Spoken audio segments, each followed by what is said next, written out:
वो बुढ़ा पहले नारियल पानी पीता और फिर पल्लवी की ओर देखकर कहता, आज तो तुम एकदम कटरीना कपूर लग रही हो। एकदम तुम्हारे चेहरे से नजर ही नहीं हट रही है। अरे वो कटरीना कपूर नहीं, कटरीना कैफ है। अरे वो जो कोई भी हो, लेकिन तुम तो तुम ही हो। ऐसा लगता है कि तुम्हारी झील जैसी आंखों में डूब जाएं और तैरते रहे। आप बहुत ही रोमांटिक है। हाँ, वो तो हूँ। 70 साल उम्र हो गई है मेरी, लेकिन मेरा रोमांस आज भी 16 साल के लड़के की तरह है। ये कहकर वो बुढ़ा पल्लवी के हाथों को पकड़ लेता है और गाना गाने लगता है। आजकल तेरे मेरे प्यार के चर्चे हर ज़बान पर, सबको मालूम है और सबको खबर हो गई। ये गाते हुए बुढ़ा जोर से किसी यंग लड़के की तरह कूदता है, लेकिन उसका बैलेंस बिगड़ जाता है और वो धड़ाम से नीचे गिर जाता है। अरे मर गया रे, अरे मर गया मेरी हड्डी, अरे मेरी हड्डी कबड्डी खेलने लगी। उस बुढ़े को उस तरह चिल्लाता देख पल्लवी का चेहरा पीला पड़ जाता है। वो उसे उठाने की कोशिश करती है, लेकिन उसे उठाने की कोशिश में वो भी उसके ऊपर गिर जाती है। उसके बाद तो एक बार वो बुढ़ा फिर से दर्द से करा उठता है और जोर से चिल्लाता है।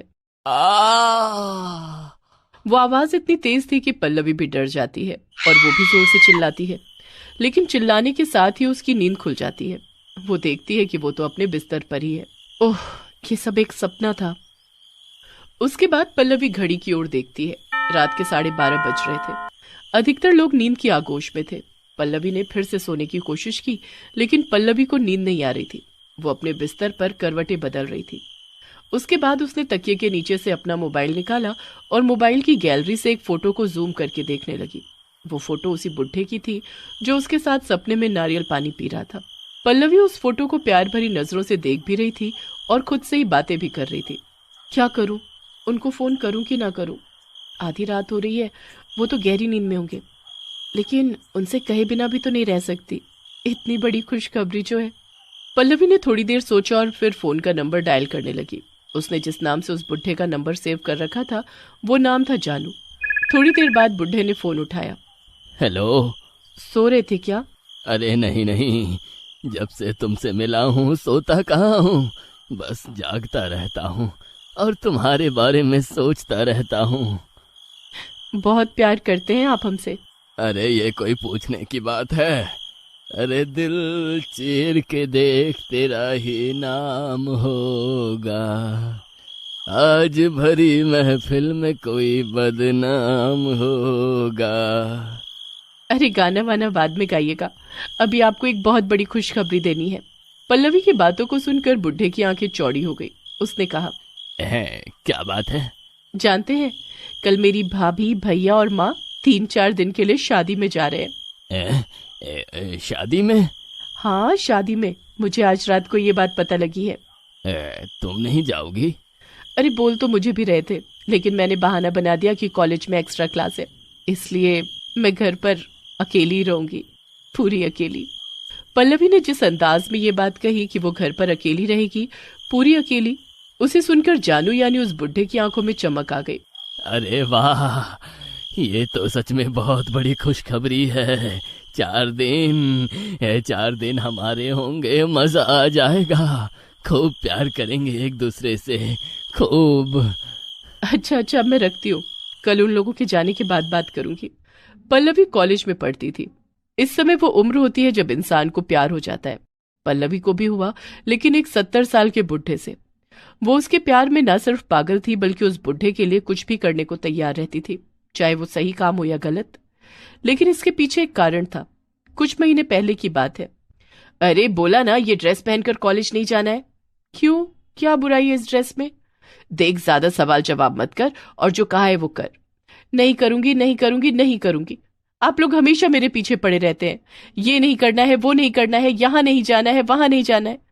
अरे मैं बेटी हूं इस घर की, कोई नौकरानी नहीं हूं जिस पर हुक्म चलाते रहते हैं सभी। पल्लवी ये बोल ही रही थी कि तभी उसकी भाभी हाथों में चाय की प्याली लिए हुए वहां आई। उसने अपनी ननद और सास की बातचीत सुन ली थी। देखो पल्लवी, माँ जी जो कह रही है वो सही है। तुम कॉलेज में ये मिनी स्कर्ट पहनकर जाना चाहती हो, ये अच्छी बात नहीं है। ओहो भाभी, अब आप शुरू मत हो जाओ, मैं पक गई हूं आप लोगों से और आप लोगों की इस टोक टाक से।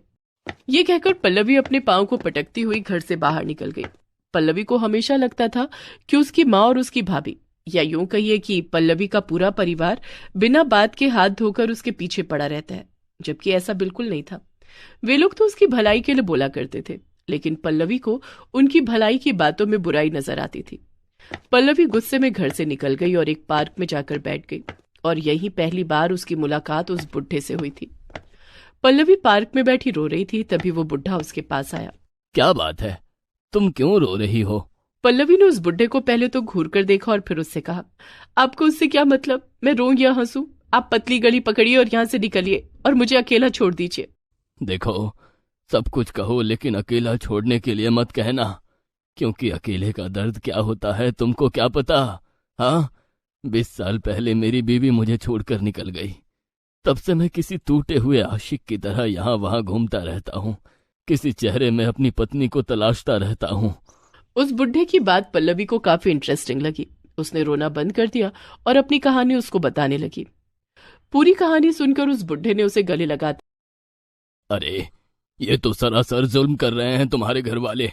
अरे, तुम यंग हो, खूबसूरत हो, बालिग हो। हाँ, जीवन जीने के लिए तुम्हारी अपनी मर्जी चलनी चाहिए, किसी और की नहीं। मैं होता तो घर छोड़कर भाग गया होता। हाँ। उस बुढ़े ने पल्लवी का पूरी तरह ब्रेन वॉश कर दिया। उसे तो वैसे भी अपने घर वाले बुरे लगते थे, अब तो वो सभी के सभी उसे विलन लगने लगे थे, और हीरो लग रहा था वो बुढ़ा। वो बुढ़ा भी सारी बातों को समझ गया था, इसलिए वो उसे लेकर एक रेस्टोरेंट में गया और वहां पल्लवी को उसके पसंद की बिरयानी खिलाई। उस दिन के बाद तो उनका लगातार मिलना जुलना शुरू हो गया।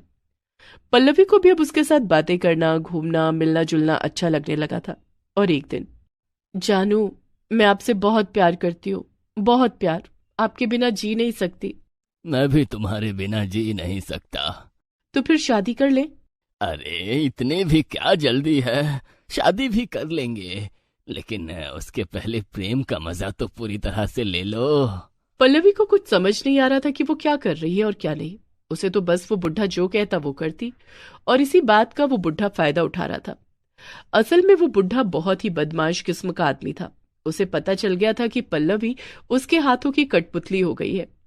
इस बीच जब पल्लवी के परिवार वाले शादी में बाहर जा रहे थे, तो उसने उस बुढ़े को अपने घर पर बुला लिया।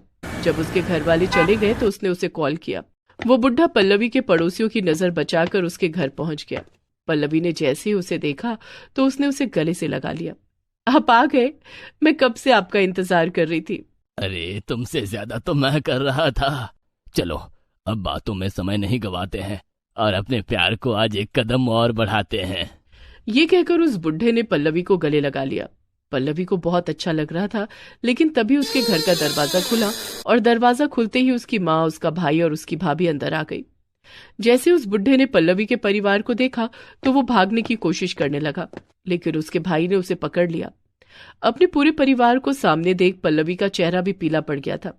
आप आप लोग तो शादी में। चुप कर तू। अरे, तुझे जरा भी शर्म है कि नहीं? माँ जी, आप इसे डांटिए मत, इसे अभी कुछ समझ नहीं आएगा। क्या समझ नहीं आएगा? हाँ, क्या समझ नहीं आएगा?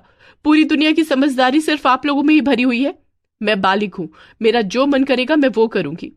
पल्लवी के ऐसा कहने पर उसकी भाभी ने कहा, सिर्फ उम्र बढ़ने से कोई बालिग नहीं हो जाता पल्लवी, उसकी बुद्धि भी बढ़नी चाहिए, उसे सही गलत की समझ भी होनी चाहिए। बेटी, तू जो कर रही है वो गलत है। तुझे पता भी है ये बुढ़ा कौन है? ये बुढ़ा बहुत ही बदमाश किस्म का आदमी है। तुम्हारी जैसी बच्चियों को ये ऐसे ही अपनी बातों से फंसाता है और फिर उसका गलत फायदा उठा लेता है। यही नहीं, ये लड़कियों की वीडियो भी बनाता है और उसे ब्लैकमेल करता है।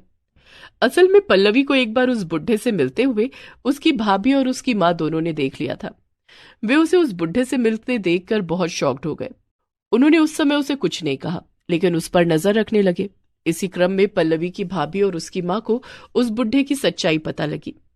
माँ जी, पल्लवी को अगर समझाएंगे तो वो नहीं समझेगी, हमें उस बुढ़े की असलियत उसके सामने लानी होगी। उसके बाद उन्होंने झूठी शादी में जाने का बहाना बनाया।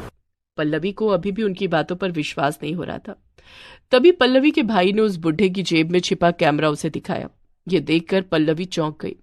देखा, ये है इसकी असलियत पल्लवी, माँ बाप अगर हमें किसी चीज के लिए रोकते हैं तो वो हमारी भलाई के लिए ही होता है, और जब हम उनकी बातों को नहीं मानते हैं तो इस तरह के लोग हमारा फायदा उठाते हैं।